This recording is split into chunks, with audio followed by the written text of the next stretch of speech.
अजूनही जे मोठे घर आहेत, ज्या घरात 4-4 सुना एकत्रित राहतात, त्या घराच्या मालकाला खूप सहन करावं लागतं. आमच्या परिसरात आहे, तुमच्याही परिसरात असतील. मोठ्या घरात अडचणी खूप असतात, पण कामं वाटून दिलेली असतात, त्यामुळे अडचणी सोडवण्याचे सुद्धा भले मार्ग असतात. अहो, एका घरामध्ये 3 सुना, लहानीनं स्वयंपाक करावा, मधलीनं धुनी भांडी करावे, मोठीनं शेताला जावं, सासूनं काही करू नये, फक्त पोरगं सांभाळावे, एवढी कामं. पण ती जी लहानी होती, जिच्याकडे स्वयंपाकाचं काम आहे, ती स्वयंपाकाला लागली. ऐका, कुटुंब कशाला म्हणतात.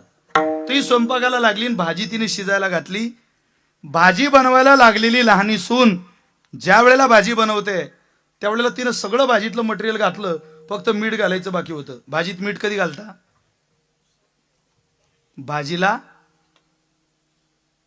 भाजी उकळायला शिजायला आली की, विदर्भाच्या भाषेत भाजीला गतका आला की भाजीत मीठ घालता. आता जमलं ना? कळलं ना? का तुमच्याकडे लवकर घालता मीठ? तुमच्या घरी बहुतेक स्वयंपाकाला बाया ठेवलेल्या असाव्या. असू द्या, मीच सांगतो बापा, भाजीत मीठ भाजी शिजायला आल्यावर घातलं जातं. तसं मी सांगायचे 50 रुपये घेत असतो, पण आता तुमचं आपलं जरा मी लांबून आलोय. 50 म्हणजे नुसते 50 नाही, मानशी 50. हिशोब चुकीचा करू नका. तिने भाजीत मीठ घालायचं राहू दिलं. मग ती म्हणे आता भाजीत मीठ घालायचंय, पण तिची मैत्रीण गावात आली होती, नीला जायचं होतं तिला भेटायला. मग आता काय करू? ती म्हणे आता मी जर मैत्रिणीला भेटायला गेली तर भाजीत मीठ घालायचं राहिलं. ती तिच्यापेक्षा मोठीकडे गेली. ताई, जरा भाजीत मीठ घालता का हो? ती म्हणे तू घातलं नाही? नाही म्हणे, भाजी अजून शिजायची. म्हणे मी भाजीत मीठ घालू, तुला काही लाज वाटते सांगायला? अगं, मी तुझ्यापेक्षा मोठी, अजून मी तुला काम सांगितलं नाही, आणि तू आलीन मला तोंडवरती करून सांगते भाजीत मीठ घाला. चालली, मीठ घाला भाजी. ती तिच्यापेक्षा मोठीकडे गेली. ताई, भाजीत मीठ घाला. ती म्हणे मी तुमच्या दोघीपेक्षाही मोठी, एकटी घरात होती, सासू सासऱ्यांचंही करायची, लेकरांचंही करायची, शेतातलीही करायची. तुम्ही दोघी लाडाच्या नवसाच्या आल्या, कामं उरकत नाही तर सकाळी लवकर उठत जा. पूर्वी लोक लाईट बंद केल्यावर झोपायचे, आता लोक नेट बंद केल्यावर झोपता. लवकर नेट बंद करायचं, तेव्हा झोप लागते. लवकर उठायचं, तेव्हा स्वयंपाक लवकर होतो. चालली, तुझं तू काम कर, मीठ घाला म्हणे. ती हायकमांडकडे गेली. आत्या, जरा भाजीत मीठ घाला बुवा. ती म्हणे भाजीत मी आणि मीठ. तिनं इतिहास, भूगोल, नागरिक शास्त्र सगळाच काढला व तिचा.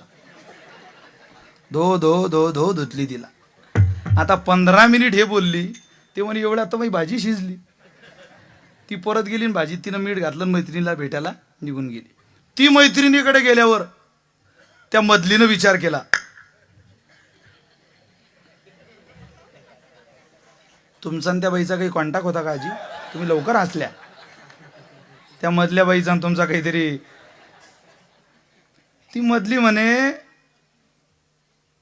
अगं तिला अडचण आहे, उद्या आपल्याला येऊ शकते, भाजीत मीठ घालायचं काय फार मोठं काम आहे का? आपण घालू. ती गेली, तिनं भाजीत मीठ घातलं बा. ती मोठी म्हणे,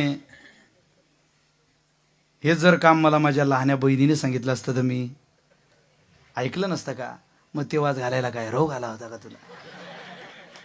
पण ती गेली, तिने भाजीत मीठ घातलं. ती सासू म्हणे, वयानं लहान आहे, नुकतंच लग्न झालंय, कामं उरकत नाही, आपल्या लेकीसारखी, तिला उगच आपण चिडलं. 15 मिनिट तिला बोललो आपण भाजीत मीठ. ती गेली बुवा, पण तिनं भाजीत मीठ घालायचं हे पवित्र काम केलंच. आता एकीनं मीठ घालायच्या भाजीत काय भाजी झाली असेल राजू, चवदार ती.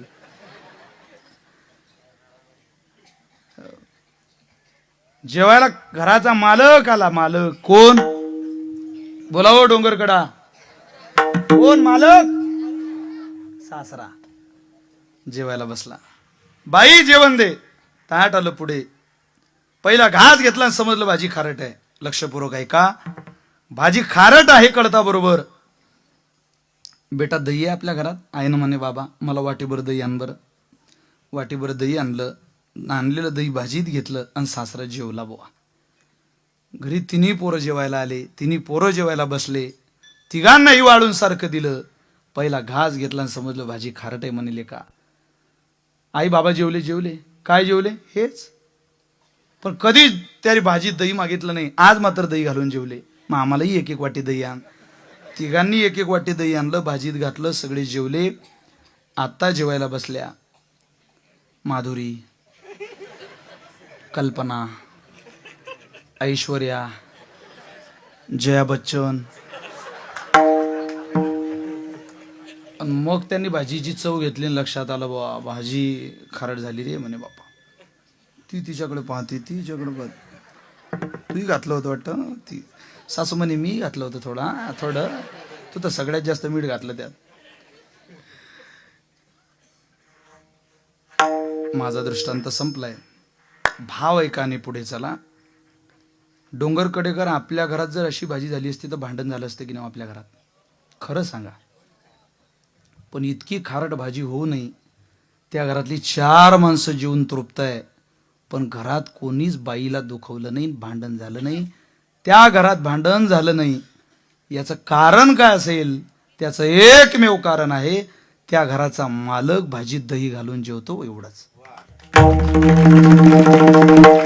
तसं तुमचं माझं जीवन सुखी आणि समृद्ध करण्याकरता ज्ञानोबा तुकोबा सारख्या महात्म्याने या खारट भाजीत दही घातलंय हो, चव दिली हो याला. आणि ते प्रमाण तो उच्चार आपण करत नसू. किती दुर्भाग्य आपलं, किती अभाग्य आहोत आपण. संतांची वचनं आपल्या मुखात येत नसते. काय उपकार आहे माझ्या ज्ञानोबारांचे. मुक्ताबाईचे किती उपकार आहे. ताटी उघडली नसती तर मला नाही वाटत ज्ञानेश्वरी पाहायला मिळाली असती. कधी अमृताचा अनुभव डोळ्यानं दिसला असता. तुमच्या माझ्या गळ्यात आलेला हरिपाठातला टाळ कधी नाचला नसता हो. माझ्या मुक्ताबाईने केलेले उपकार आहे ते विसरलो आपण. नका विसरू. साधूच्या उपकारानं जीवन भलं होतं माणसाचं. साधूच्या एका हाकेने सुद्धा जीवनाचं कल्याण होऊ शकतं. कोणी करत नाही महाराज, कोणी करत नाही जीवाचं कल्याण. जीवाचं कल्याण करायला फक्त संतच येतात. संतच आपल्या जवळ येत असतात. संतांनी खूप मायेने आणि प्रेमाने आपल्या जवळ येऊन हा निरोप दिलाय. माझा ऐका. जयामध्ये नारायण शुद्ध पुण्य ते एक, पुण्याची वाट धरा. महाराज, पण पुण्याच्या वाटेला जर आमच्यावर संकट आलं तर त्याची जबाबदारी कोण घेईल? अभंगाचं 3रं चरण. देव राखे